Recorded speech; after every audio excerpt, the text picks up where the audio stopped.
الا الظن وان الا يخرصون.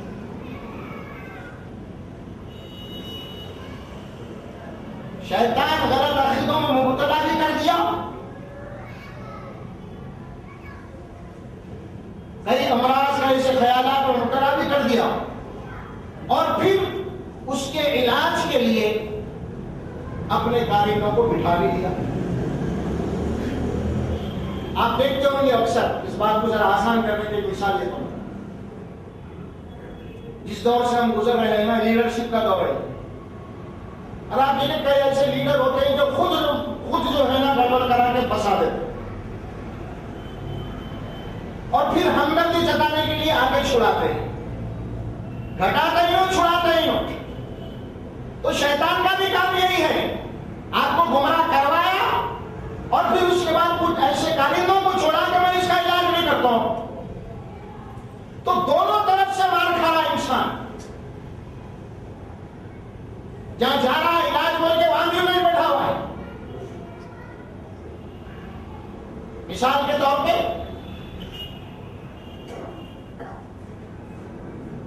صاحب چوری کرے،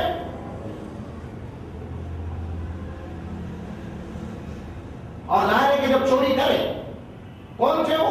قانونی آدمی تھے. ڈریس اتار کے چوری کرے، پھر جا کے ناکے میں ڈریس بن کے بڑے کمپلینٹ لکھا تو وہی پڑے رہے. اب کس کو پکڑیں گے؟ تو یہ بھی وہی معاملہ ہے، گمراہ کیا اور اس گمراہی کا علاج خود کر رہا ہے. یہ دھوکہ خطرناک دھوکہ ہے. شیطان بہت خطرناک دھوکے میں ہم کو ڈالا ہوا ہے، بہت خطرناک دھوکے میں ڈالا ہوا ہے. اصل نزول قرآن کی جو غرض و غایت تھی اس کو بالکل طور پہ محو کر دیا ہمارے دماغوں سے. شیطان کا اصل جو کام جو برق اللہ بتانا اس سے بالکل محو کر دیا.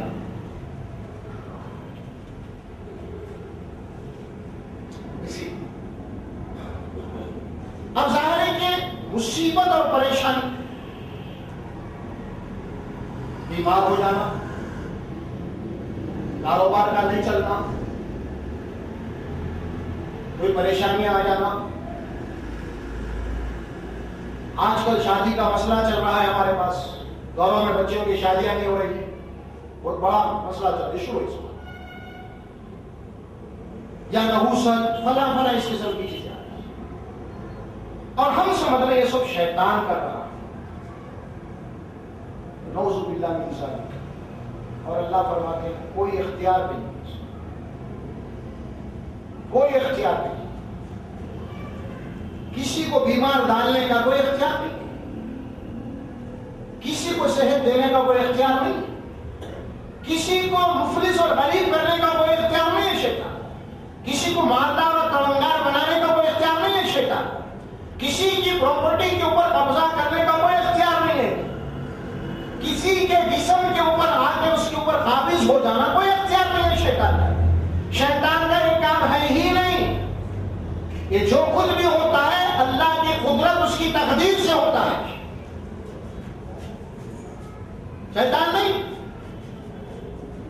اب ہم قرآن مجید کے آپ کے سامنے وہ آیات پیش کریں گے جس میں انسان کو نفع یا نقصان ہوتا ہے، یا بیمار ہوتا ہے، پریشان ہوتا ہے. مثال کے طور پر رزق کا معاملہ لے لیا. کچھ لوگ کاروبار کر رہے ہیں، کاروبار نہیں چل رہے، کاروبار نہیں چل رہے. اب پریشان ہے، کیا ہوا؟ اب کچھ لوگ ڈال دیے ان کو، بھائی کچھ کرا دیے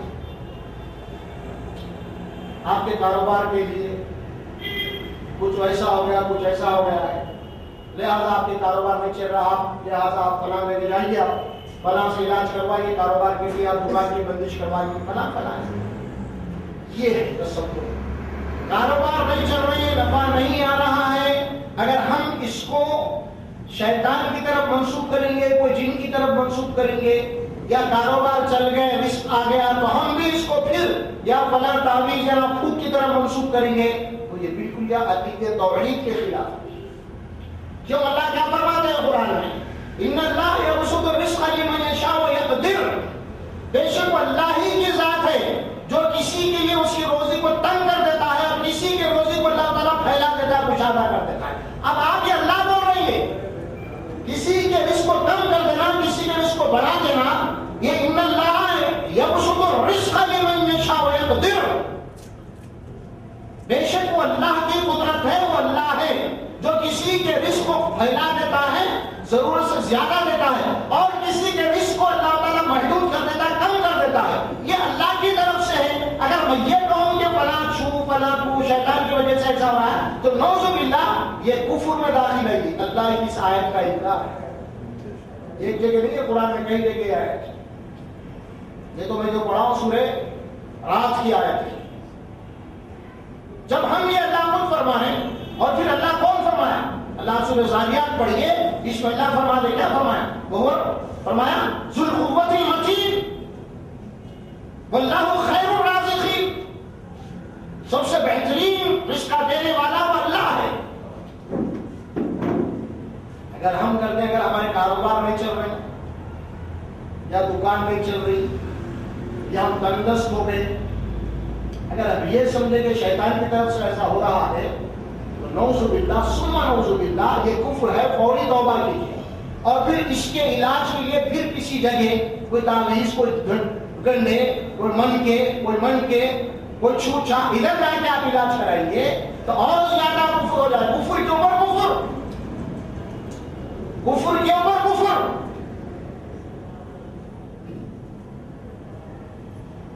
واللہ خیر الرازقین۔ اچھا ہم کہتے ہیں کہ پریشانیاں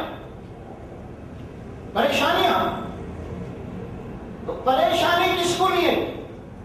میں ایک سوال کرنا چاہتا ہوں، وہ یہ ہے سب سے زیادہ پریشانی رسول اللہ کو آئی، سب سے زیادہ مسائل اور مشکلات رسول اللہ صلی اللہ علیہ وسلم کو آئی، سب سے زیادہ مسائل اور مشکلات اللہ کے نبی کے بعد صحابہ کرام کو آئے، اس کا 1% بھی ہم پریشان نہیں ہیں، آج 1% بھی پریشان نہیں ہے۔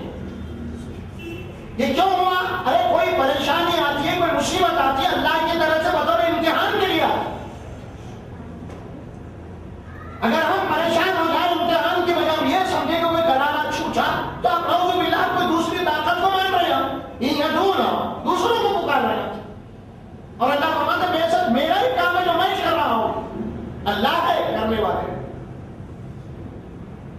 بتائیے جب صحابہ کرام کو اتنے مشکلات آئے، کتنے مشکلات آپ حضرات کو معلوم ہے، سبھی کو معلوم ہے، کیا کبھی صحابہ کرام نے تاریخ میں، سیرت میں کہیں آپ کو کوئی ایسا جملہ ملا کہ صحابہ کرام اپنے پریشانی میں یہ کہیں گے شیطان کی طرف سے ہو رہا، یا میری صحت خراب ہوئی تو کوئی مجھے کروا دیے، یا پھر علاج کے لیے کوئی ایسے ان کے پاس دکانات تھے، عاملہ مدینے میں کھول کے بیٹھے ہوئے تھے کیا ایکسپیشن کے آؤ میں فلاں تعویذ دیکھو؟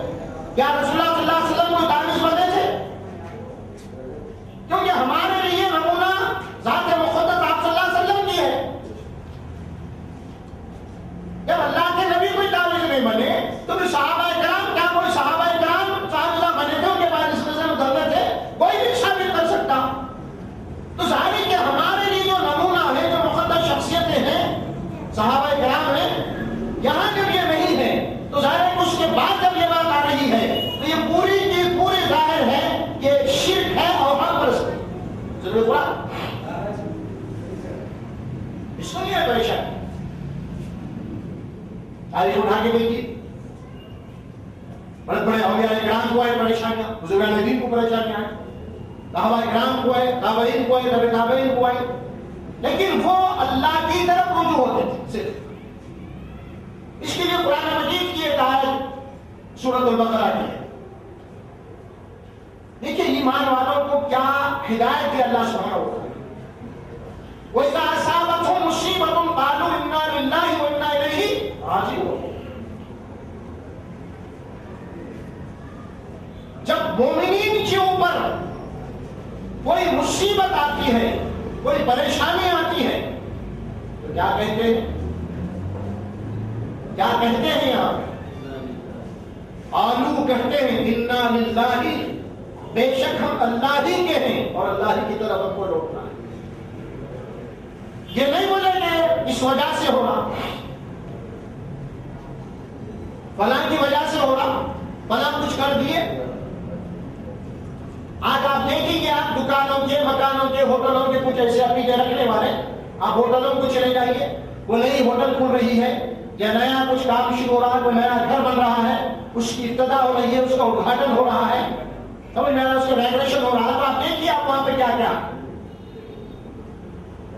بات چھوچا ہو رہا ہے۔ ہوٹل ہے تو وہاں پہ لیمبو ناریل فلاں فلاں باندھ کے رکھے ہوئے، گھروں کے اندر جناب علی کچھ اس قسم کے کوڑیاں لگے ہوئے ہیں، گھروں کے اندر جناب علی کچھ چھوڑا بول کے جناب چار دیواری میں دیوان خانے کے اندر چار کیلے گاڑے ہوئے، ملامت نہیں آنا۔ ملامت کے معنی کیا ہے؟ ملامت کے معنی کیا ہے؟ لوگ سمجھیں گے اس کو بھی تک۔ پھر شیطان بولا نا ہم کو بہکا دیا، اصل چیز سے ہٹا دیا، ادھر جانا نہیں اس کا دماغ۔ ملامت کیا ہے؟ ملامت کے معنی آزمائش۔ اللہ تبارک و تعالیٰ بنی اسرائیل کے لیے فرعون کو مسلط کیا تھا جو ان کے لڑکیوں کو ذبح کر رہا تھا، ان کے لڑکوں کو زندہ رکھ رہا تھا، تو وہاں کے لفظ استعمال کیا گیا وہ بلاؤ میں ربکم عظیم، ان کے رب کی طرف سے بہت بڑی آزمائش تھی بنی اسرائیل کے لیے۔ یہ بلا اللہ کی طرف سے آتی ہے، آپ کی طرف سے میری طرف سے نہیں آتی بلا۔ ہم کیا بول رہے ہیں؟ یہ بلا ہے، یہ ملامت ہے، بہت بڑی بلا ہے بھائی۔ ارے بلا کے معنی آزمائش و امتحان کے، اور بلا آتی ہے اللہ کی طرف سے، اور بلا کو ڈالتا ہے اللہ تعالیٰ۔ بلاؤ میں ربکم عظیم، آزمائش امتحان ہے بلا۔ بلا کے معنی ہم یہ لے لیے، کوئی جن، کوئی بھوت، کوئی وہ، کوئی ملامت، کوئی بدرو، کوئی یہ رو، تو ہم بولے نا شیطان ہم کو کیا کر دیا؟ اصل سے ہٹا دیا، تاکہ ان کا دماغ ادھر جانے نہیں ہے، قرآن کی طرف اصل چیز کی طرف نہیں جانا۔ اللہ کے وہاں امتحان تو اللہ نے کہا وَلَنَبْلُوَنَّكُمْ بِشَيْءٍ مِّنَ الْخَوْفِ وَالْجُوعِ وَنَقْصٍ مِّنَ الْأَمْوَالِ وَالْأَنفُسِ وَالثَّمَرَاتِ۔ اللہ خود فرماتا ضرور میں تمہیں آزماؤں گا کسی قدر، ہر شے سے، خوف سے، بھوک پیاس سے، اور خوف سے، ڈر سے، بھوک اور پیاس سے، اپنے ثمرات میں نقصان دے کے، کھیتی باڑی میں نقصان کر کے، انسان کے مقاصد پر نقصان کر کے، اللہ فرماتا میں نقصان کر کے تمہاری آزمائش لوں گا۔ اللہ قرآن میں سورہ اعراف میں فرماتے ہیں اپنی سنت کو، وَلَقَدْ أَرْسَلْنَا فِي قَرْيَةٍ مِّن نَّبِيٍّ أَخَذْنَا أَهْلَهَا بِالْبَأْسَاءِ وَالضَّرَّاءِ لَعَلَّهُمْ يَتَضَرَّعُونَ۔ جس مقام میں بھی ہم نے جن بستیوں میں رسولوں کو بھیجا، ہم نے وہاں کے رہنے والوں کو آزمایا، پکڑا ہم نے۔ کیسے پکڑا؟ بالبأساء والضراء، بھوک پیاس، قحط گری سی، اور ان کی جانوں میں نقصان دے کے ان کو بیمار ڈال کے ہم نے آزمایا ہوں۔ کیوں آزمایا؟ اب دیکھیے اصل بات بول رہے ہیں، کیوں آزمایا؟ لعلہم یتضرعون، ہم نے اسی لیے آزمایا تاکہ وہ ہم سے عاجزی کریں کہ اللہ ہم کو اس مصیبت سے نکال، اس پریشانی سے نکال، اس بیماری سے نکال، تاکہ وہ ہم سے عاجزی کریں۔ ہم کیا کرتے؟ شیطان بولتا اب بیمار تو دوسرا ڈال رہا، کاروبار تو دوسرے لوگ کراتا ہے، اللہ کی طرف دماغ نہیں جا رہا، اللہ کی طرف رجوع نہیں ہو رہے۔ اب جا رہے کیوں؟ کہاں؟ کوئی مرشد، کوئی پنڈت، سمجھ نہیں آ رہا، کوئی جوتشی، کوئی فال کھولنے والا، کوئی جادوگر، کوئی منتر کر رہا، اب یہاں جا کے عاجزی کر رہے ہیں۔ حضرت بہت پریشان ہو، بہت برباد ہو رہا، میں اچھے کاروبار چل رہے تھے، حضرت میں آپ کے آگے ہاتھ چھوڑ دوں، حضرت میری بچی کی شادی نہیں ہو رہی، حضرت میری بچی کو چھوڑ دیا۔ عاجزی کیا کر رہے ہیں؟ وہاں کر رہے گا، اور اللہ بول رہے ہیں ہم پکڑتے ہیں ان کو، گرفتار کر لیتے ہیں بھوک اور پیاس میں، افلاس میں، قحط کے ذریعے سے، اور بیمار کر کے ان کی جانوں میں نقصان دیتے۔ کیوں؟ لعلہم یتضرعون، تاکہ وہ ہم سے عاجزی کریں، ہم سے گڑ گڑائیں، اے اللہ تو ہمارا رب ہے، ہمارے گناہوں کو معاف کر، ہماری غلطیوں کو معاف کر، اعتراف کرتے ہیں۔ یہاں تو اور باقی بن گیا ہے، عاجزی تو کر رہے ہیں اللہ سے دوسری جگہ جا رہا، کیا ہے یہ؟ مصیبتیں آتی ہیں، پریشانیاں آتی ہیں، لیکن ان پریشانیوں کو دوسروں کی طرف منسوخ کر دینا یہ شرک ہے۔ بولا اللہ، اور پھر قرآن میں سورۃ توبہ میں اللہ تعالیٰ کی آیت مبارکہ میں بات آتی ہے، بڑی چھوٹی کی آیت ہے اس عقیدے کے اوپر، وہ بھی رسول اللہ صلی اللہ علیہ وسلم کی زبان مبارک سے جو ہے کہلوائی جا رہا ہے مبارک۔ آپ اعلان کر دیجئے رسول صلی اللہ علیہ وسلم، کیا قُلْ لَن يُصِيبَنَا إِلَّا مَا كَتَبَ اللَّهُ لَنَا هُوَ مَوْلَانَا،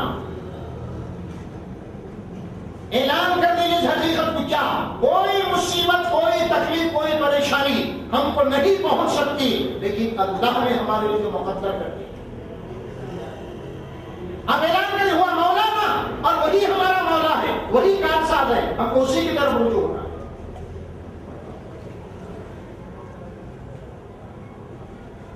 شیطان کی اصل حقیقت کو ختم ہو گئی۔ اب کوئی گناہ کر رہے ہیں، تصور ہی نہیں ہم کو شیطان ہے، گناہ کر رہے ہیں، بٹے بازی کر رہے ہیں، دھوکہ دے رہے ہیں، جھوٹ بول رہے ہیں، ظلم کر رہے ہیں، زیادتیاں کر رہے ہیں، قتل و غارت گیری کر رہے ہیں، عورتوں پہ ظلم کر رہے ہیں، معاشرے میں ظلم کر رہے ہیں، ماں باپ کی نافرمانی کر رہے ہیں، ان کو ہوش ہی نہیں ہے کہ ہم گناہ کر رہے ہیں، ہم شیطان کا شیطان ہے بول کے۔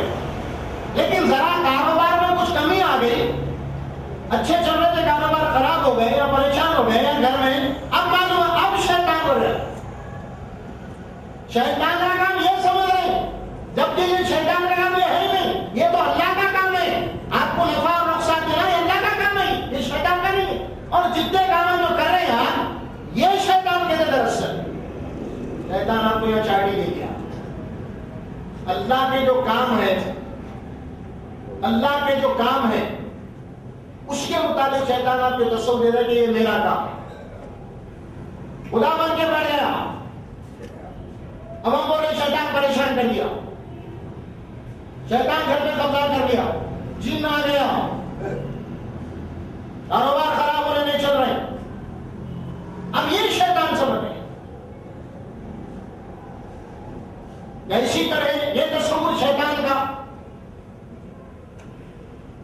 کسی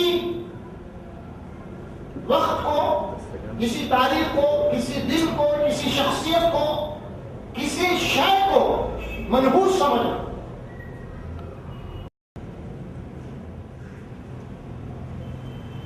عمل جو ہے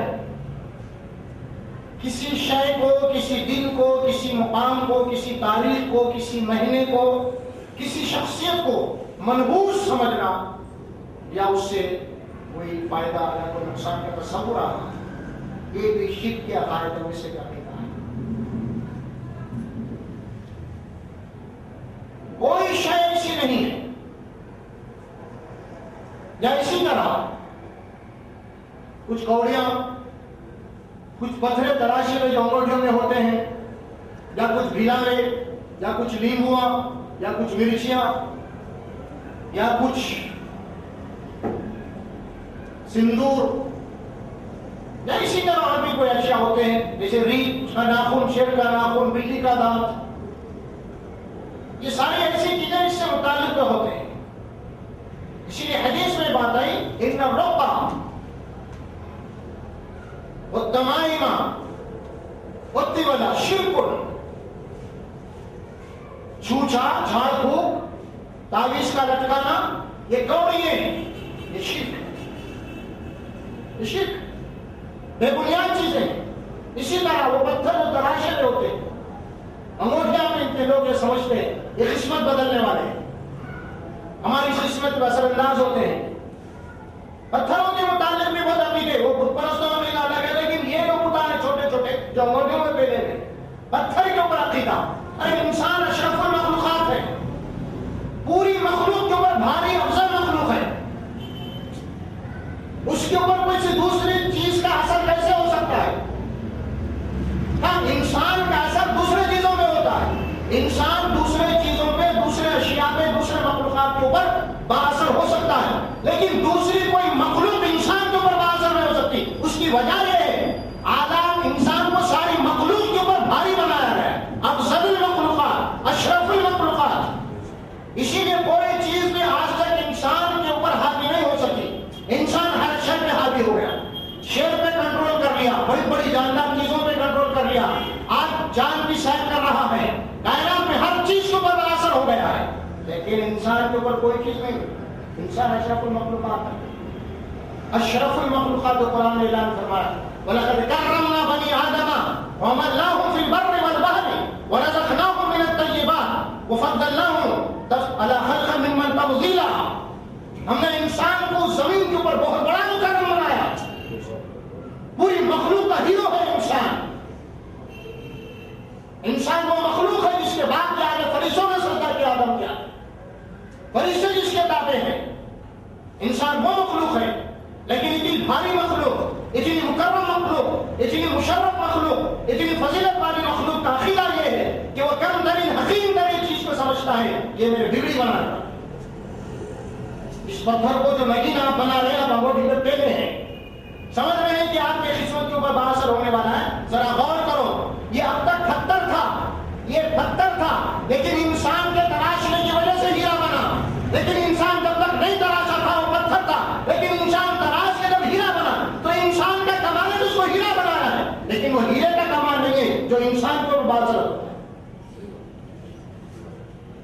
ارے جب تک نہیں تراشے تھے تو یہ پتھرے پڑے ہوئے تھے, لیکن جب تراشے تو ہیرے بن گئے. تو کون بنایا ہیرا؟ انسان نے بنایا. آپ جو بت پرستی کر رہے ہیں, انسان جب تک نہیں تراشے تھے تو پتھر تھا, لیکن جب مورتی بنا کے تراش کے کھڑا کر دیا تو سمجھ آئے کہ میرا خدا میری مدد کرنے والا ہے. لیکن یہ جب تک پتھر تھا, لیکن تراش کے کھڑا کس نے کیا؟ انسان نے کیا ہے. یہ تراشنے کی وجہ سے بت بنا ہے, یہ تیرا خدا کیسے ہو سکتا ہے؟ ہاں, اور تو یہی منتر وہ فلاں کہہ رہے ہیں کچھ بھی نہیں تھی, یہ کوڑی میں پڑی ہوئی تھی, لیکن تو نے کچھ پڑھ کے پھونکا. تو نے پڑھ کے پھونکنے کی وجہ سے کچھ اثر سمجھ رہا, یہ باثر ہوئی کیسا؟ اثر تو تیرے میں ہے پہلے, تو پڑھ کے پھونکا نا. اگر نہیں پڑھ کے پھونکا تو کوئی اثر نہیں تھا. تو مطلب یہ ہوا کہ اس کی ذات میں کوئی نفع نقصان نہیں. یہ ہاتھوں کی ہے. اللہ قرآن نے صافات میں فرمایا افتعبدون ما تنحتون واللہ خلقکم, کیا اپنے ہاتھوں سے بنائے ہوئے چیزوں کی تم پرستش کرتے ہو جبکہ اللہ نے تم کو پیدا کیا ہے. یہ عقیدے اس قسم کے مشرکان عقیدے ہیں جس کے لیے کوئی دلیل نہیں, کوئی لاجک نہیں. آج کل بڑے دھوم دھام سے جو چل رہے ہیں نا, شادی نہیں ہوگی, بچے پریشان ہیں, وہ ہے, یہ ہے, کاروبار میں چل آدمی کو اس بات پر غور کرنا. حضرت ابو ذر غفاری رضی اللہ تعالیٰ عنہ سے ایک روایت آتی ہے, آپ فرماتے ہیں قرآن مجید کی ایک ایسی آیت مجھے معلوم ہے اگر لوگ اس کے اوپر عمل کر لیں تمام غموں سے پاک ہو جائیں, کوئی پریشانی. اور وہ آیت مبارکہ سورۃ طلاق کی ہے. کیا ہے؟ وَمَن يَتَّقِ اللَّهَ يَجْعَل لَّهُ مَخْرَجًا, جو اللہ کا تقوی اختیار کرے گا, اللہ کی نافرمانی سے بچے گا, اللہ اس کو مصیبت سے نکالے گا. مخرجن, اور وَيَرْزُقُهُ مِنْ حَيْثُ لَا يَحْتَسِبُ, اور ایسے مقام سے جو نہ ڈالے کے رزق کا انتظام کرے گا, تیرا گمان بھی نہیں رہے گا وہاں پہ. لیکن اس کا علاج کیا ہے؟ چھوٹ چھا نہیں ہے, تعویذ گنڈا نہیں ہے, کوئی انگوٹھی نہیں, وہ ہے تقوی, اللہ کی نافرمانی سے بچنا. کیونکہ شیطان تم کو نافرمان بنایا ہے, اور شیطان کی نافرمان بنانے سے اللہ تم سے ناراض ہو کے تم کو جو ہے نا امتحان میں مبتلا کر دیا ہے. اگر تم تقوی اختیار کر کے اللہ کو راضی کر لو گے, اللہ تعالیٰ تم پھر کو بحال کر دے گا تمہیں. وَمَن يَتَّقِ اللَّهَ يَجْعَل لَّهُ مَخْرَجًا وَيَرْزُقْهُ مِنْ حَيْثُ لَا يَحْتَسِبُ وَمَن يَتَوَكَّلْ عَلَى اللَّهِ فَهُوَ حَسْبُهُ, اور یاد رکھو جو بھی اللہ میں بھروسہ کرے گا اللہ اس کے لیے کافی ہے, کافی ہے اس کے لیے. اس کے بعد اللہ کیا فرماتے ہیں؟ اب اپنا تعارف کروائے, وہ کیا ہے؟ ان اللہ بالغ الامر, اللہ اپنا کام کرتے رہتا ہے. ان اللہ بالغ الامر, اللہ اپنا کام کر کے رہتا ہے, اور اس کے کام میں کوئی مداخلت نہیں کر سکتا. اللہ کسی کو نقصان پہنچانا چاہے تو اس کے کام میں کوئی آڑ نہیں بن سکتا. کوئی تعویذ, کوئی چھوٹ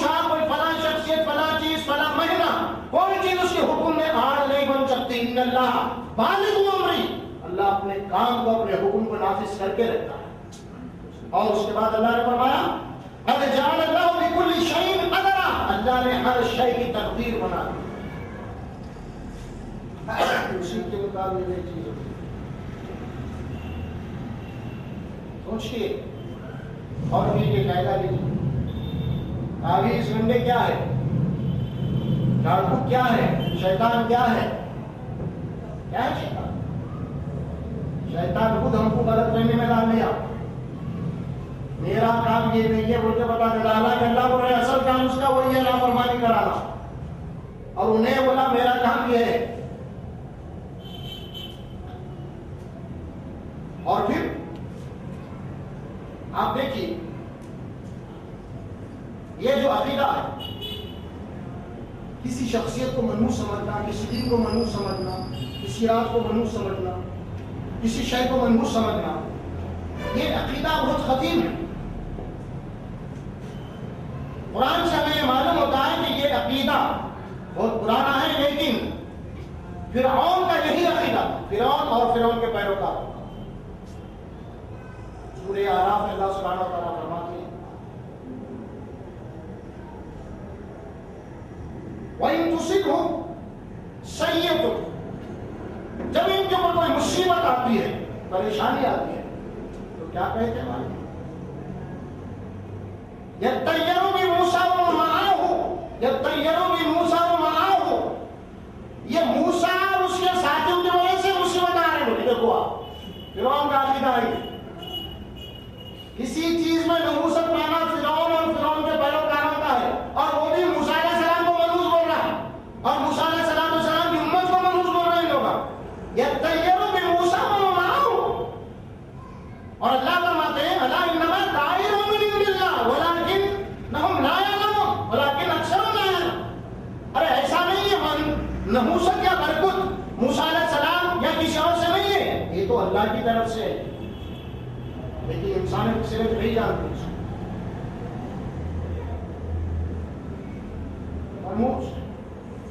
اب یہ جو بات آتی ہے، آپ سورہ حدید پڑھیے، جس میں اللہ سبحانہ و تعالیٰ نے حقیقت کو بتایا.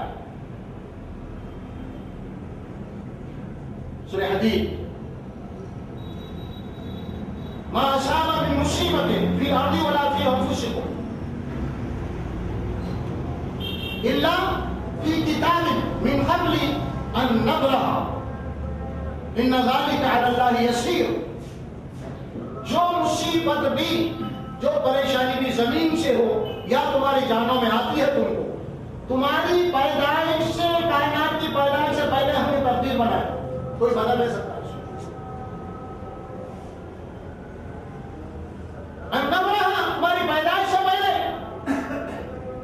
اور پھر اس کے بعد اللہ تعالیٰ بولا جب تمہارا یہ ایمان ہے کہ اللہ ہماری پیدائش سے پہلے ہمارے قانون بنا، اسی کے مطابق. تو تقدیر کیا ہے؟ تقدیر کے معنی علم الہی، قانون الہی، علم الہی اور حکمت الہی کا نام ہے قانون.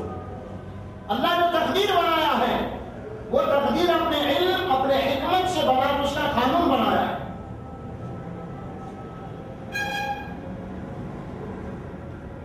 قانون بنایا. آپ سورہ فرقان پڑھیں گے، پہلے رکن میں آیت مبارک آتی ہے جس میں اللہ تعالیٰ فرماتے ہیں وَخَلَقَ كُلَّ شَيْءٍ فَقَدَّرَهُ تَقْدِيرًا وَخَلَقَ كُلَّ شَيْءٍ فَقَدَّرَهُ تَقْدِيرًا. اس نے ہر چیز کو پیدا کیا ہے اور ہر چیز کی تقدیر بنائی ہے اپنے علم سے. وَالشَّمْسُ لِمُسْتَقِرٍ لَهَا وَالشَّمْسُ لِمُسْتَقَرٍّ لَهَا. اللہ نے سورج کو مقرر کیا ہے، وہ اپنے مدار میں طے کرتا. اسی طرح آگے چل کے چاند ستاروں کا ذکر سورہ یاسین. اس کے بعد جو الفاظ آتے ہیں وہاں پہ کیا ہے؟ ذالک تقدیر العزیز العلیم. یہ تقدیر ہے سورج کی اور چاند کی، یہ ستاروں کی، جو اللہ نے بنائی ہے اپنے علم اور اپنے قدرت سے. ڈائریکٹ سورج جو گردش کر رہا ہے، اللہ کے علم اس کو ٹھہرا دیا ہے، اس سے ایک سیکنڈ ایک انچ آگے پیچھے نہیں ہوتا. چاند اور سورج اپنے مدار میں تیر رہے ہیں، ستارے اپنے مدار میں العزیز العلیم، یہ اللہ کی بنائی ہوئی تقدیر ہے ان ستاروں چاند کے لیے جو علم والا ہے۔ تو تقدیر الہی کا نام علم الہی ہے۔ انسان کی جو تقدیر ہے، جو احادیث میں آتا ہے کہ انسان کیا کرے گا، تقدیر میں لکھا ہوا ہے بولتے ہیں۔ یہ بات تقدیر میں لکھی ہوئی نہیں ہے، بلکہ یہ بات اللہ تبارک و تعالیٰ کی کتاب میں اپنے علم کے تحت لکھی ہوئی ہے کہ انہیں کیا کرے گا۔ تقدیر کے معنی اللہ کرواتا نہیں، تقدیر یہ ہے کہ اللہ اپنے علم سے آپ کی تقدیر بنایا ہے اور وہ جانتا ہے آپ کے پیدا کرنے سے پہلے آپ کون سے وقت کیا کام کریں گے، یہ اس کے علم میں ہے۔ تو اس علم کا نام ہے تقدیر۔ اگر کوئی زنا کر رہا ہے، کوئی چوری کر رہا ہے، تو اس کے معنی نہیں کہ اللہ اسے زنا کروا رہا، نعوذ باللہ، یہ نہیں ہے، بلکہ اس کے معنی یہ ہے کہ زنا کب کرے گا، کس دن کرے گا، کس تاریخ کو کرے گا، کتنے ٹائم پہ کرے گا اور کتنی دیر کرے گا، یہ اللہ کے علم ہے۔ یہ تقدیر ہے، عمل نہیں، حکم نہیں اللہ کا۔ اللہ قرآن میں فرمایا مشرکین کا عقیدہ تھا، یہ کون سا؟ مشرکین کا یہ عقیدہ تھا کہ اللہ ہماری تقدیر میں لکھ دیا ہے کہ ہم جو برا کام کر رہے ہیں اللہ کے حکم سے کر رہے ہیں۔ یہ مشرکین عرب کا عقیدہ ہے، لیکن اللہ فرمایا کہ مومنین کا یہ عقیدہ ہونا چاہیے کہ اللہ گناہ کرواتا نہیں، اللہ جانتا ہے کریکٹ طور پہ کہ آپ کیا کرنے والے ہیں۔ مشرک کا عقیدہ وہ ہے اللہ گناہ کرواتا ہے، اور مومن کا عقیدہ یہ ہے کہ جو گناہ کر رہا ہے اللہ اسے جانتا ہے۔ بے تقدیر وَإِذَا فَعَلُوا فَاحِشَةً، جب یہ اہل مکہ بالکل برہنہ عورتیں مرد سب ننگا طواف کیا کرتے تھے، قرآن مجید میں بات ہے، اور لوگ کہتے تھے کیا ہے، وہ لوگ کیا کہتے تھے معلوم، واللہ امرنا بہا، ایسا ہم کو ننگا طواف کرنا، برہنہ طواف کرنے کا اللہ کی طرف سے حکم ہے، یہ ہماری تقدیر ہے۔ لیکن اللہ رسول اللہ صلی اللہ علیہ وسلم کو مخاطب کر کے فرما دیا قل ان اللہ لا یأمر بالفحشاء، اے رسول آپ اعلان کر دیجیے اللہ بے حیائی کا حکم نہیں دیتا ہے، تمہارا عمل اللہ کرے۔ لیکن آج کا مسلمان گناہ کر کے اللہ کو تھوپ رہا، گناہ کر کے اللہ کو تھوپنا جس کا عقیدہ ہے مشرکین عرب کا عقیدہ ہے، لیکن وہ عقیدہ بعض مسلمانوں کے پاس ہے، تقریر میں لکھا ہوا نہیں، لیکن سوچ رہا نہیں۔ کس کی بات دہرا رہا؟ مشرکین عرب کے عقیدے کی بات دہرا رہا ہے۔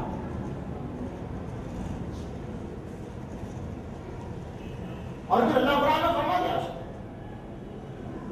کہہ دیجیے تقدیر کے معنی میں۔ اب ظاہر ہے کہ سلسلے میں اب آگے چل کے تھوڑا وقت بھی زیادہ ہو چکا ہے، کچھ باتیں بیماری کے مطابق، امراض،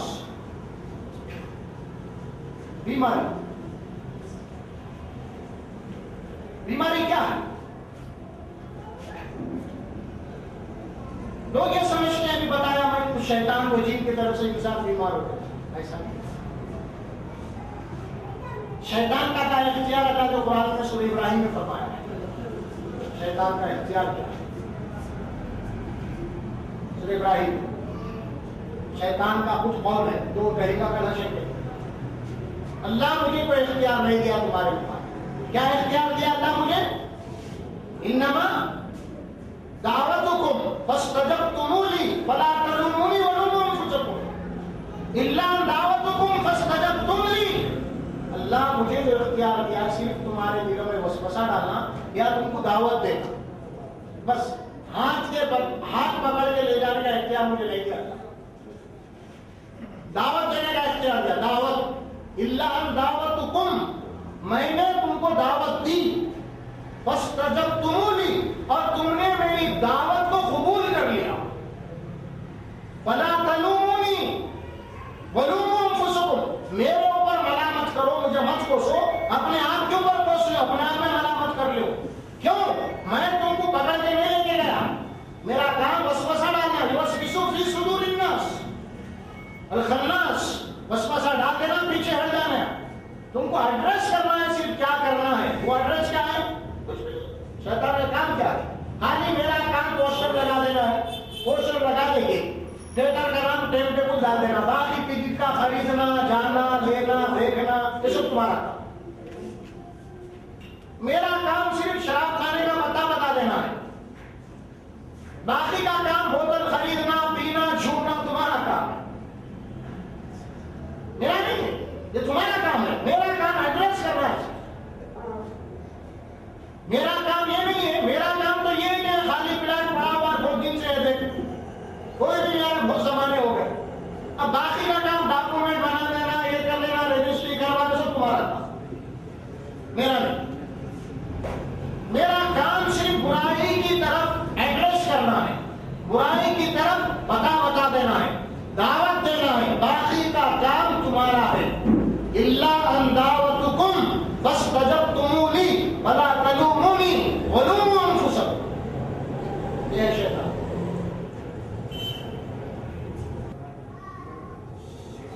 اللہ مجھے شفا دیتا ہے،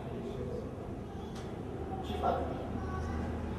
اللہ قرآن مجید میں رسول اللہ صلی اللہ علیہ وسلم فرماتے ہیں ما انزل اللہ داء الا انزل له شفاء، بخاری کی حدیث سے فرمایا اللہ نے کوئی ایسی بیماری نہیں اتاری جس کے شفا کے لیے اللہ نے کوئی علاج نہ اتارا، دوا نہ اتاری۔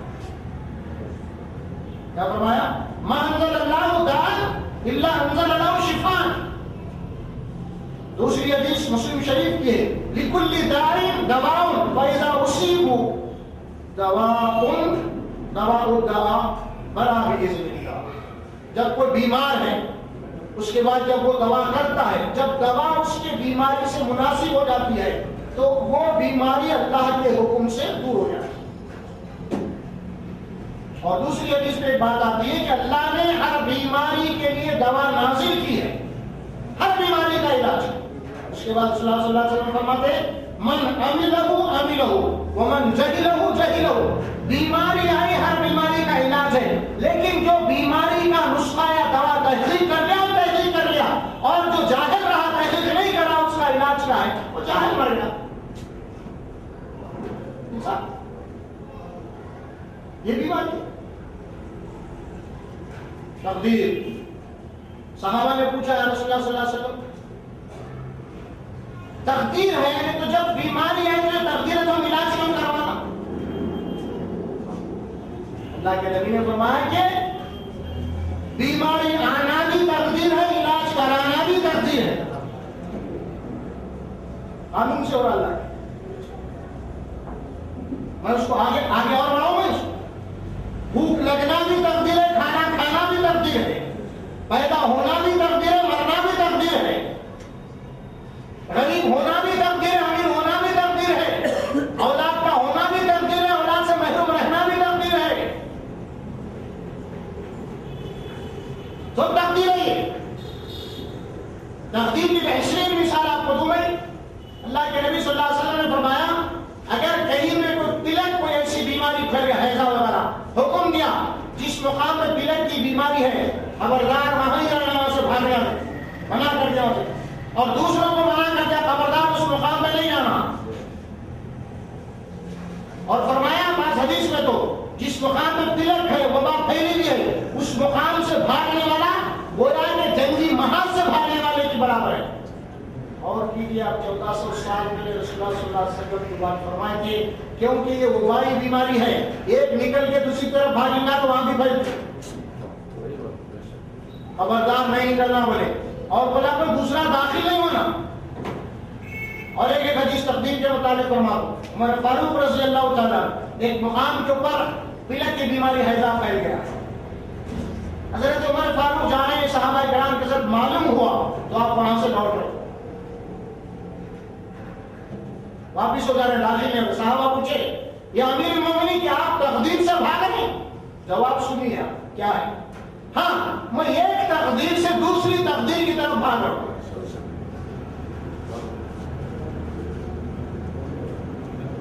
میں ایک تقدیر سے دوسری تقدیر سے بھاگ رہا ہوں۔ اور کیجیے یہ ہے تقدیر۔ اسی لیے قرآن، اب لوگ قرآن کی تعویذات سے شفا کا لفظ استعمال کرتے ہیں، یا ایھا الناس قد جاءتکم موعظۃ من ربکم شفاء لما فی الصدور، یہ ایک آیت سورہ بنی اسرائیل کیا ہے؟ وَمُنَزِّلُ مِنَ الْقُرْآنِ مَا هُوَ شِفَاءٌ. یہ دو آیات کو کوٹ کیا جاتا ہے قرآن مجید کی شفا کے لیے. ہم نے قرآن کو نازل کیا اس کے اندر شفا ہے. قرآن میں شفا کا لفظ دونوں کے لیے استعمال کیا، ایک قرآن کے لیے دوسرا شہد کے لیے. یا ایھا الناس قد جاءتکم موعظۃ من ربکم، اے انسانوں تمہارے رب کی طرف سے ایک نصیحت آ چکی ہے. اور نصیحت کیا ہے؟ شفاء لما فی الصدور، تمہارے دلوں میں جو بیماریاں ہیں اس کی شفا ہے. اور قرآن اس کی وضاحت دوسرے مقام پہ فرماتا ہے دلوں کی بیماریاں کیا ہے؟ فی قلوبہم مرض فزادہم اللہ مرضا بما کانوا یکسبون. ان کے دلوں میں بیماری ہے، نفاق کی بیماری اور یہ جھوٹ کی بیماری ہے، لہذا نفاق نہیں چھوڑے اور جھوٹ نہیں چھوڑے. اللہ نے نفاق اور جھوٹ کو اور بڑھا دیا. دو بیماریاں ہیں، اسی لیے کہتے ہیں کہ دو علم ہیں، ایک ہے علم الادیان اور ایک ہے علم الابدان. علم الادیان سے مراد مذہبوں کا علم، دین کا علم. علم الابدان سے مراد فزیکل علم، طبی علم، جسمانی علم. یہ دو علم ہیں، دو علم ہیں. اب قرآن مجید میں شفا جو کہا گیا ہے قرآن کو وہ علم الادیان میں آتا ہے، اور شہد کو جو شفا کہا گیا ہے وہ علم الابدان میں آتا ہے. مثال کے طور پہ ایک ہے جسمانی بیماری اور ایک ہے روحی ایمانی بیماری، اخلاقی بیماری. اب شہد یا اس سے متعلق جو بھی اسباب ہیں وہ ہے فزیکل بیماریوں کا علاج، جسمانی بیماریوں کا علاج. اور قرآن کو جو شفا بولا گیا ہے وہ ہے ایمانی اور اخلاقی امراض کی شفا. وہ کیا ہے؟ دلوں کی بیماریاں کیا ہیں؟ کفر ہے، شرک ہے، جھوٹ ہے، حسد ہے، کینہ ہے، کپٹ ہے، تکبر ہے، ریاکاری ہے، نفاق ہے، دھوکہ ہے. یہ بیماریوں کا علاج قرآن میں ہے. اور یہ سارے بیماریاں اہل مکہ میں موجود تھے. شرک بھی تھا، حسد بھی تھا، زنا بھی تھا، جوا بھی تھی، شراب بھی تھی. لیکن قرآن جب شفا بن کے آ گیا تو شرک ختم ہو گیا، جوا ختم ہو گیا، زنا ختم ہو گیا، کفر ختم ہو گیا، حسد ختم ہو گیا، دشمنیاں ختم ہو گئی. یہ ختم ہوا. یہ بیماریوں کا علاج ہے. اب ظاہر ہے کہ اب یہاں پہ ڈاکٹر یا قرآن کے تعلیم میں دو الگ ہیں. ایک طبیب ہے، ایک طالب ہے. اگر کسی کو جسمانی بیماری بھی ہے اب اس کے بعد ڈاکٹر کے پاس جانا پڑے گا. سر میں درد ہو رہا، پیٹ میں درد ہو رہا، پیٹ میں درد ہو رہا، بخار آ رہی، انہیں ناڑی دیکھ کے جو بھی ڈائگنوسس کر کے آپ کو دوا دے گا، دوا دے گا وہاں پہ. اب آگے آپ جو عالم صاحب ہیں اگر ان کو بولیں گے میرے سر میں درد ہو رہا، پیٹ میں درد ہو رہا، گردوں میں درد ہو رہا، ان سے کوئی تعلق نہیں. ہاں اگر یہاں کے آپ لوگ جو بولیں کہ ایمان کس کو بولتے ہیں مول صاحب، عالم صاحب؟ ہاں اس کو بولتے ہیں. شرک کس کو بولتے ہیں؟ ہاں اس کو بولتے ہیں. گناہ کس کو بولتے ہیں؟ ہاں اس کو بولتے ہیں. نافرمانی کس کو بولتے ہیں؟ اب عالم صاحب بولتے ہیں. نفاق کس کو بولتے ہیں؟ ریاکاری کس کو بولتے ہیں؟ تکبر کس کو بولتے ہیں؟ اب وہ قرآن حدیث سے بتائیں گے. یہ علاج قرآن میں ملے گا. اب آپ ڈاکٹر حکیم کے پاس جا کے بولیں گے ڈاکٹر صاحب ایمان کس کو بولتے ہیں؟ شرک کس کو بولتے ہیں؟ ریاکاری کس کو بولتے ہیں؟ ارے جامعہ عالم صاحب کے پاس کیا بولتے ہیں؟ کوئی مولوی کے پاس کیا بولتے ہو؟ یہ میرا علم تھوڑا ہے، یہ بول کچھ ہے کیا ڈاکٹر پیٹ پہ باڈی میں ہے کیا؟ بول وہ اٹھاتا ہوں میں. تو یہ دو الگ ہیں. لیکن آج آگے یہ قرآن نے شفا کے نام پہ شیطان دھوکے میں ڈال دیا. شفا بلکہ اصلی شفا سے آج مسلمان اصلی جو بیماری ہے اس سے شفایاب ہوا ہی نہیں. وہ ہے شرک، دھوکہ، فریب، جھوٹ، پورے ویسے پڑے ہوئے کیونکہ اس کا علاج کر رہے ہیں. قرآن سے یہ بیماریوں کا علاج کر رہے ہیں، انہیں جھوٹ کا علاج نہیں کر رہے. اب اپنا تعارف کروا وہ کیا ہے؟ ان اللہ بالغ الامر، اللہ اپنا کام کرتے رہتا ہے. ان اللہ بالغ الامر، اللہ اپنا کام کرتے رہتا ہے اور اس کے کام میں کوئی مداخلت نہیں کر سکتا. اللہ کسی کو نقصان پہنچانا چاہے تو اس کے کام میں کوئی آڑ نہیں بن سکتا. کوئی تعویذ، کوئی چھوچھا، کوئی فلاں شخصیت، فلاں چیز، فلاں مہینہ، کوئی چیز اس کے حکم میں آڑ نہیں بن سکتی. ان اللہ بالغ الامر، اللہ اپنے کام کو، اپنے حکم کو نافذ کر کے رکھتا ہے. اور اس کے بعد اللہ نے فرمایا قد جعل اللہ لکل شیء قدرا، اللہ نے ہر شے کی تقدیر بنا دی. اسی کے مطابق ایک چیز ہوتی ہے. سوچیے اور یہ قاعدہ لیجیے. تعویذ گنڈے کیا ہے؟ ڈاکو کیا ہے؟ شیطان کیا ہے؟ کیا ہے شیطان؟ شیطان خود ہم کو غلط فہمی میں ڈال دیا. میرا کام یہ نہیں ہے بول کے بتا دیتا. حالانکہ اللہ بول رہے اصل کام اس کا وہی ہے نافرمانی کرانا, اور انہیں بولا میرا کام یہ ہے. اور پھر آپ دیکھیے یہ جو عقیدہ ہے, کسی شخصیت کو منحوس سمجھنا, کسی دن کو منحوس سمجھنا, کسی رات کو منحوس سمجھنا, کسی شے کو منحوس سمجھنا, یہ عقیدہ بہت قدیم ہے. قرآن سے ہمیں یہ معلوم ہوتا ہے کہ یہ عقیدہ بہت پرانا ہے, لیکن فرعون کا یہی عقیدہ, فرعون اور فرعون کے پیروکار. سورہ اعراف میں اللہ سبحانہ و تعالیٰ فرماتے ہیں وَإِن تُصِبْهُمْ سَيِّئَةٌ, جب ان کے اوپر کوئی مصیبت آتی ہے, پریشانی آتی ہے, تو کیا کہتے ہیں ہمارے يَتَّيَّرُ بِمُوسَىٰ وَمَعَاهُ يَتَّيَّرُ بِمُوسَىٰ وَمَعَاهُ, یہ موسیٰ اور اس کے ساتھیوں کی وجہ سے مصیبت آ رہی ہے. دیکھو آپ فرعون کا عقیدہ ہے, کسی چیز میں نحوست پانا فرعون اور فرعون کے پیروکاروں کا ہے, اور وہ بھی موسیٰ علیہ السلام کو منحوس بول رہا ہے, اور موسیٰ علیہ السلام کی امت کو منحوس بول رہے ہیں لوگ. یتطیر بموسیٰ ومعه, اور اللہ فرماتے ہیں الا انما الطائر من عند اللہ ولکنهم لا يعلمون ولکن اکثرهم لا يعلمون. ارے ایسا نہیں ہے, نحوست یا برکت موسیٰ علیہ السلام یا کسی اور سے نہیں ہے, یہ تو اللہ کی طرف سے ہے, لیکن انسان صرف نہیں جانتے.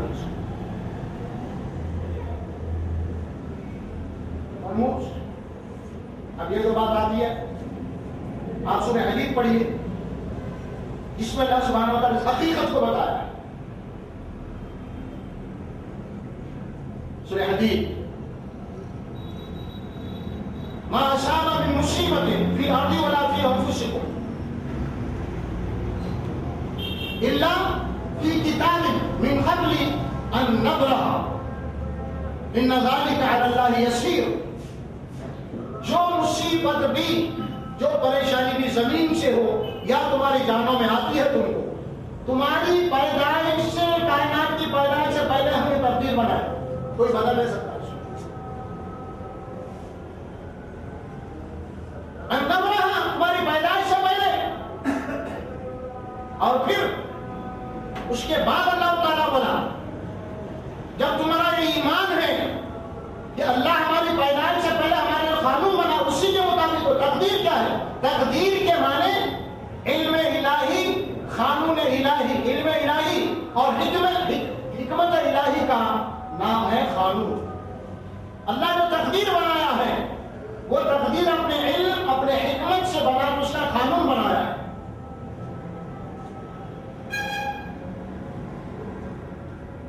قانون بنایا.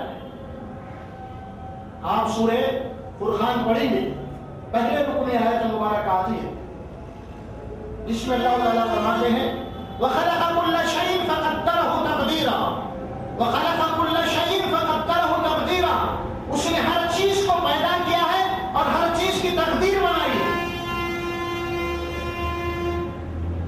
اپنے علم سے. وَالشَّمْسُ لِمُسْتَقِرٍ لَهَا وَالشَّمْسُ لِمُسْتَقَرٍّ لَهَا. اللہ نے سورج کو مقرر کیا ہے, وہ اپنے مدار میں طے کرتا. اسی طرح آگے چل کے چاند ستاروں کا ذکر سورہ یاسین. اس کے بعد جو الفاظ آتے ہیں وہاں پہ کیا ہے؟ ذالک تقدیر العزیز العلیم. یہ تقدیر ہے سورج کی اور چاند کی, یہ ستاروں کی, جو اللہ نے بنائی ہے اپنے علم اور اپنے قدرت سے. ڈائریکٹ سورج جو گردش کر رہا ہے, اللہ کے علم اس کو ٹھہرا دیا ہے, اس سے ایک سیکنڈ ایک ہی آگے پیچھے نہیں ہوتا. چاند اور سورج اپنے مدار میں کر رہے ہیں, ستارے اپنے مدار میں کر رہے ہیں. ذالک تقدیر العزیز العلیم. یہ اللہ کی بنائی ہوئی تقدیر ہے ان ستاروں چاند کے لیے جو علم والا ہے. تو تقدیر الہی کا نام علم الہی ہے. انسان کی جو تقدیر ہے, تو احادیث میں آتا ہے کہ انسان کیا کرے گا, تقدیر میں لکھا ہوا ہے بولتے ہیں. یہ بات تقدیر میں لکھی ہوئی نہیں ہے بلکہ یہ بات اللہ تبارک و تعالیٰ کی کتاب میں اپنے علم کے تحت لکھی ہوئی ہے کہ انہیں کیا کریں گا. تقدیر کے معنی اللہ کرواتا نہیں. تقدیر یہ ہے کہ اللہ اپنے علم سے آپ کی تقدیر بنایا ہے اور وہ جانتا ہے آپ کے پیدا کرنے سے پہلے آپ کون سے وقت کیا کام کریں گے. یہ اس کے علم میں ہے. تو اس علم کا نام ہے تقدیر. اگر کوئی زنا کر رہا ہے کوئی چوری کر رہا ہے اس کے معنی نہیں کہ اللہ اسے زنا کروا رہا نعوذ باللہ یہ نہیں ہے بلکہ اس کے معنی یہ ہے کہ زنا کب کرے گا کس دن کرے گا کس تاریخ کو کرے گا کتنے ٹائم میں کرے گا اور کتنی دیر کرے گا یہ اللہ کے علم ہے. یہ تقدیر ہے عمل نہیں حکم نہیں اللہ کا. اللہ قرآن میں فرمایا مشرکین کا عقیدہ تھا یہ کون سا مشرکین کا عقیدہ تھا کہ اللہ ہماری تقدیر میں لکھ دیا ہے کہ ہم جو برا کام کر رہے ہیں اللہ کے حکم سے کر رہے ہیں. یہ مشرکین عرب کا عقیدہ ہے. لیکن اللہ فرمایا کہ مومنین کا یہ عقیدہ ہونا چاہیے کہ اللہ گناہ کرواتا نہیں اللہ جانتا ہے کریکٹ طور پہ کہ آپ کیا کرنے والے ہیں. مشرک کا عقیدہ وہ ہے اللہ گناہ کرواتا ہے اور مومن کا عقیدہ یہ ہے کہ جو گناہ کر رہا ہے اللہ اسے جانتا ہے. بے تقدیر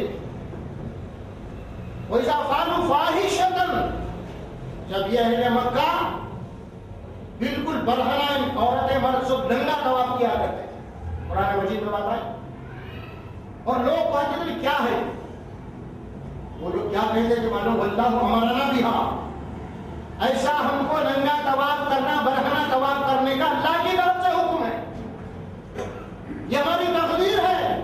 لیکن اللہ رسول اللہ صلی اللہ علیہ وسلم کو مخاطب کر کے فرما دیا قل ان اللہ لا یأمر بالفحشاء اے رسول آپ اعلان کر دیجیے اللہ بے حیائی کا حکم نہیں دیتا ہے تمہارا عمل اللہ کرے. لیکن آج کا مسلمان گناہ کر کے اللہ کو تھوپ رہا گناہ کر کے اللہ کو تھوپنا جس کا عقیدہ ہے مشرکین عرب کا عقیدہ ہے. لیکن وہ عقیدہ بعض مسلمانوں کے پاس ہے. تقریر میں لکھا ہوا ہے لیکن سوچ رہا نہیں کس کی بات دہرا رہا مشرکین عرب کے عقیدے کی بات دہرا رہا ہے.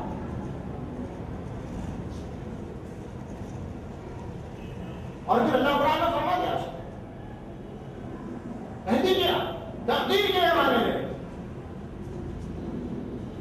اب ظاہر ہے کہ سلسلے میں اب آگے چل کے تھوڑا حد بھی زیادہ ہو چکا ہے. کچھ باتیں بیماری کے مطابق امراض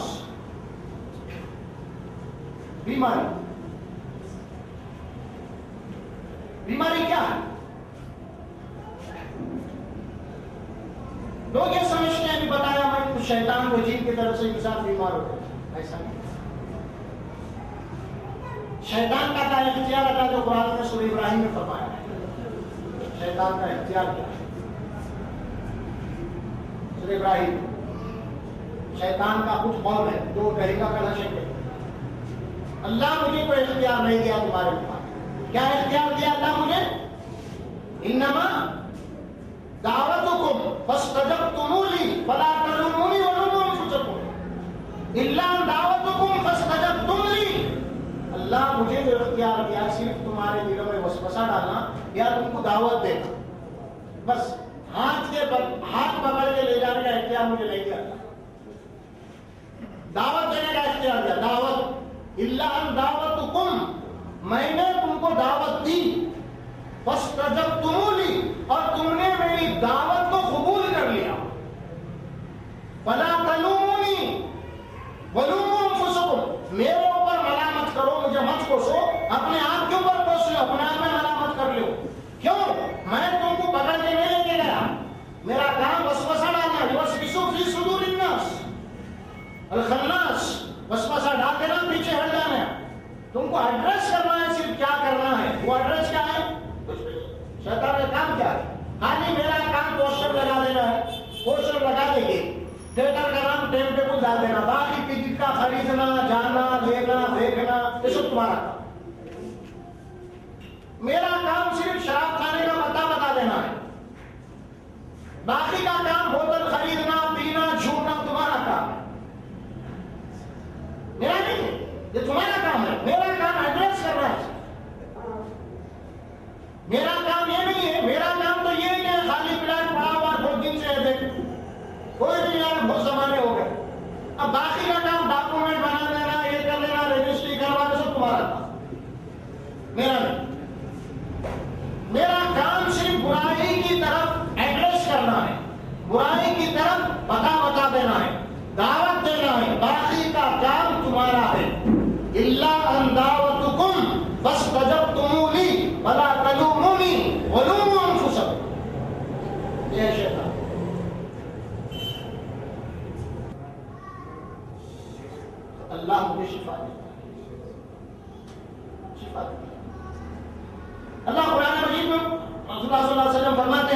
ما انزل اللہ داء الا انزل له شفاء، بخاری کی حدیث ہے، فرمایا اللہ نے کوئی ایسی بیماری نہیں اتاری جس کے شفا کے لیے اللہ نے کوئی علاج نہ اتارا، دوا نہ اتاری۔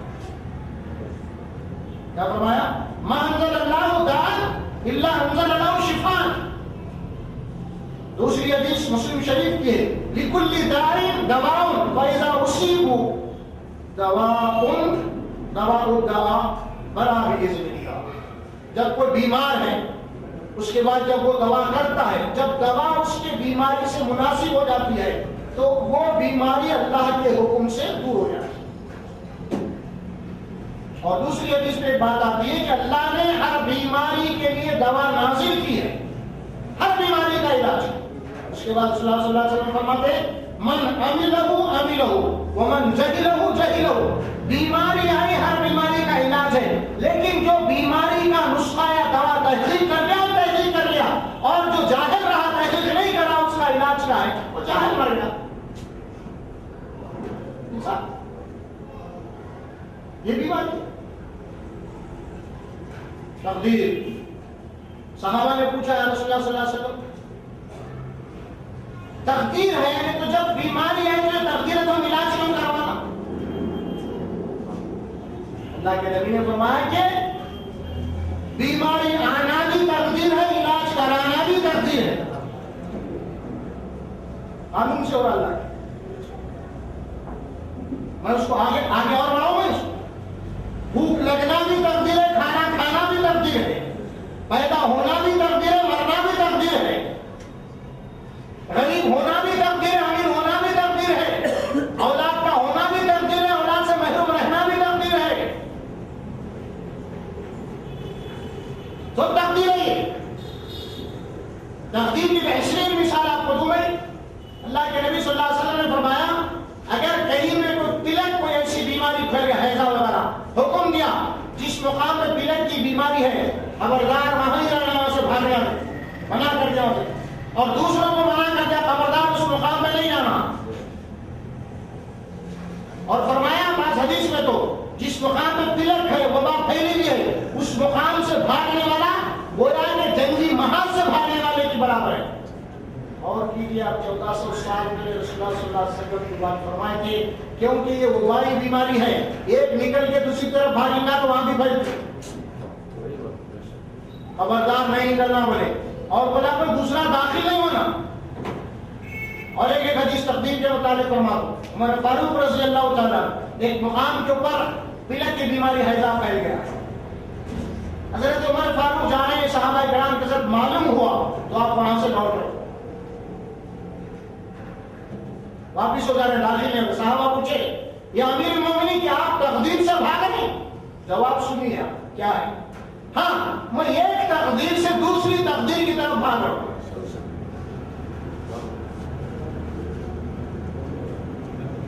میں ایک تقدیر سے دوسری تقدیر سے بھاگ رہا ہوں۔ اور کیجیے یہ ہے تقدیر۔ اسی لیے قرآن، اب لوگ قرآن کی تعویذات سے شفا کا لفظ استعمال کرتے ہیں، یا ایھا الناس قد جاءتکم موعظۃ من ربکم شفاء لما فی الصدور، یہ ایک آیت سورہ بنی اسرائیل کی ہے، وَنُنَزِّلُ مِنَ الْقُرْآنِ مَا هُوَ شِفَاءٌ، یہ دو آیات کو کوٹ کیا جاتا ہے قرآن مجید کی شفا کے لیے۔ ہم نے قرآن کو نازل کیا اس کے اندر شفا ہے، قرآن نے شفا کا لفظ دونوں کے لیے استعمال کیا، ایک قرآن کے لیے دوسرا شہد کے لیے۔ یا ایھا الناس قد جاءتکم موعظۃ من ربکم، اے انسانوں تمہارے رب کی طرف سے ایک نصیحت آ چکی ہے، اور نصیحت کیا ہے؟ شفاء لما فی الصدور، تمہارے دلوں میں جو بیماریاں ہیں اس کی شفا ہے۔ اور قرآن اس کی وضاحت دوسرے مقام پہ فرماتا ہے دلوں کی بیماریاں کیا ہے، فی قلوبہم مرض فزادہم اللہ مرضا بما کانوا یکسبون، ان کے دلوں میں بیماری ہے، نفاق کی بیماری اور یہ جھوٹ کی بیماری ہے، لہذا یہ نفاق نہیں چھوڑے اور جھوٹ نہیں چھوڑے، اللہ نے نفاق اور جھوٹ کو اور بڑھا دیا۔ دو بیماریاں ہیں، اسی لیے کہتے ہیں کہ دو علم ہیں، ایک ہے علم الادیان اور ایک ہے علم الابدان۔ مراد مذہبوں کا علم، دین کا علم. علم الابدان سے مراد فزیکل علم، طبی علم، جسمانی علم. یہ دو علم ہے، دو علم ہے. اب قرآن مجید میں شفا جو کہا گیا ہے قرآن کو، وہ علم الادیان میں آتا ہے، اور شہد کو جو شفا کہا گیا ہے وہ علم الابدان میں آتا ہے. مثال کے طور پہ ایک ہے جسمانی بیماری اور ایک ہے روحی ایمانی بیماری، اخلاقی بیماری. اب شہد یا اس سے متعلق جو بھی اسباب ہیں وہ ہے فزیکل بیماریوں کا علاج، جسمانی بیماریوں کا علاج. اور قرآن کو جو شفا بولا گیا ہے وہ ہے ایمانی اور اخلاقی امراض کی شفا. وہ کیا ہے؟ دلوں کی بیماریاں کیا ہیں؟ کفر ہے، شرک ہے، جھوٹ ہے، حسد ہے، کینہ ہے، کپٹ ہے، تکبر ہے، ریاکاری ہے، نفاق ہے، دھوکہ ہے. یہ بیماریوں کا علاج قرآن میں ہے. اور یہ سارے بیماریاں اہل مکہ میں موجود تھے. شرک بھی تھا، حسد بھی تھا، زنا بھی تھا، جوا بھی تھی، شراب بھی تھی. لیکن قرآن جب شفا بن کے آ گیا تو شرک ختم ہو گیا، جوا ختم ہو گیا، زنا ختم ہو گیا، کفر ختم ہو گیا، حسد ختم ہو گیا، دشمنیاں ختم ہو گئی. یہ ختم ہوا. یہ بیماریوں کا علاج ہے. اب ظاہر ہے کہ اب یہاں پہ ڈاکٹر یا قرآن کے تعلیم میں دو الگ ہیں. ایک طبیب ہے، ایک عالم ہے. اگر کسی کو جسمانی بیماری بھی ہے اب اس کے بعد ڈاکٹر کے پاس جانا پڑے گا. سر میں درد ہو رہا، پیٹ میں درد ہو رہا، پیٹ میں درد ہو رہا، بخار آ رہی، انہیں ناڑی دیکھ کے جو بھی ڈائگنوسس کر کے آپ کو دوا دے گا، دوا دوں گا وہاں پہ. اب آگے آپ جو عالم صاحب ہیں ان کو بولیں گے میرے سر میں درد ہو رہا، پیٹ میں درد ہو رہا، گردوں میں درد ہو رہا، ان سے کوئی تعلق نہیں. ہاں اگر یہاں کے آپ لوگ جو بولیں گے ایمان کس کو بولتے ہیں مول صاحب، عالم صاحب؟ ہاں اس کو بولتے ہیں. شرک کس کو بولتے ہیں؟ ہاں اس کو بولتے ہیں. گناہ کس کو بولتے ہیں؟ ہاں اس کو بولتے ہیں. نافرمانی کس کو بولتے ہیں؟ اب عالم صاحب بولتے. نفاق کس کو بولتے ہیں؟ ریاکاری کس کو بولتے ہیں؟ تکبر کس کو بولتے ہیں؟ اب وہ قرآن حدیث سے بتائیں گے. یہ علاج قرآن میں ملے گا. اب آپ ڈاکٹر حکیم کے پاس جا کے بولیں گے ڈاکٹر صاحب ایمان کس کو بولتے ہیں؟ شرک کس کو بولتے ہیں؟ ریاکاری کس کو بولتے ہیں؟ ارے کیا میں عالم صاحب کے پاس کیا بولتے ہیں؟ کوئی مولوی کے پاس کیا بولتے ہو؟ یہ میرا علم تھوڑا ہے. یہ کوئی کچھ ہے کیا گڑبڑ پیٹ میں باڈی میں ہے کیا؟ بول وہ بتاتا ہوں میں. تو یہ دو الگ ہیں. لیکن آج کیا کہتے ہیں قرآن نے شفا کے نام پہ شیطان دھوکے میں ڈال دیا. شفا بول کے اصلی شفا سے آج مسلمان اصلی جو بیماری ہے اس سے شفایاب ہوا ہی نہیں. وہ ہے شرک، دھوکہ، فریب، جھوٹ، پورے ویسے پڑے ہوئے کیونکہ اس کا علاج کر رہے ہیں. قرآن سے یہ بیماریوں کا علاج کر رہے ہیں، انہیں جھوٹ کا علاج نہیں کر رہا، دھوکے کا نہیں کر رہا، کفر کا نہیں کر رہا، بٹے بازی یہ علاج نہیں کر رہا. قرآن سے کر رہا تو کیا کر رہا؟ پیٹ میں درد ہو رہا ہے اس کو یاد آ گیا. نہیں بابا ایسا نہیں. قرآن عظیم کتاب ہے، اس کی عظمت کو مت گھٹائیے. قرآن کوئی جناب علی کو 4-5 روپے کی ٹیبلٹ کی قیمت والی کتاب نہیں ہے. آپ کے سر میں درد ہو رہا، پیٹ میں درد ہو رہا ہے، آپ جا کے پین کلر ڈالے تو آپ درد ریلیف ہو گیا آپ کا.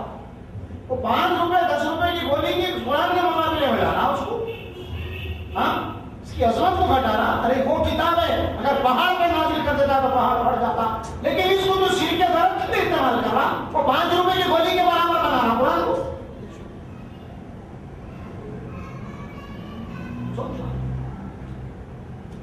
اسی لیے ضروری ہے کہ یہ جو توہمات ہیں یہ شرک کی جڑیں ہیں. شرک کی جڑیں ہیں. شیطان کا اصل جو کام ہے وہ یہ نہیں ہے.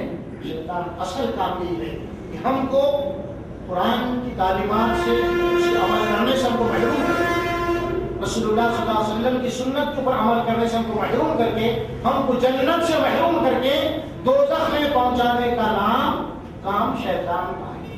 شیطان کا کام یہ نہیں ہے آج آپ کے کپڑے پھاڑ رہا، آپ کے روٹا پھاڑ رہا، یہ نہیں ہے آپ کو پاگل بنا دے رہا. اور بولو اگر شیطان نے اگر پاگل بنا دیا تو جنت ہی ہو جا گیا. شیطان اگر پاگل بنا دیا تو جنت ہی ہو جائے. کیوں؟ پاگل کے اوپر شریعت نہیں ہے. پاگل ہو تو شریعت حصہ ختم، بس حساب ہے کتاب میرے کو تو وہ تو ہمارا جنت میں میرا ایسا بولے. اگر پاگل بنانا لیتا تو قرآن نے سب کو حساب سے چھپکی دے کرا، یہاں پاگل طرح حساب لکھا جاتا یہ نہیں ہے، وہ اختیار یہ بہرحال یہ نگاہ عام ہے، اسی لیے خاص طور پہ جو ہے اس کے 2 ہفتوں سے یہ پروگرام ہے آپ کے سامنے، یہ عنوان کو 2 حصوں میں کیا تاکہ ہم سمجھ جائیں کہ شیطان کا سیکھا۔ بارک اللہ علی ولکم فی القرآن العظیم ونفعنا وإياكم بالآيات والذکر الحکیم، وقولوا قولی ھذا استغفر اللہ لی ولکم ولسائر المسلمین برحمتک یا رب۔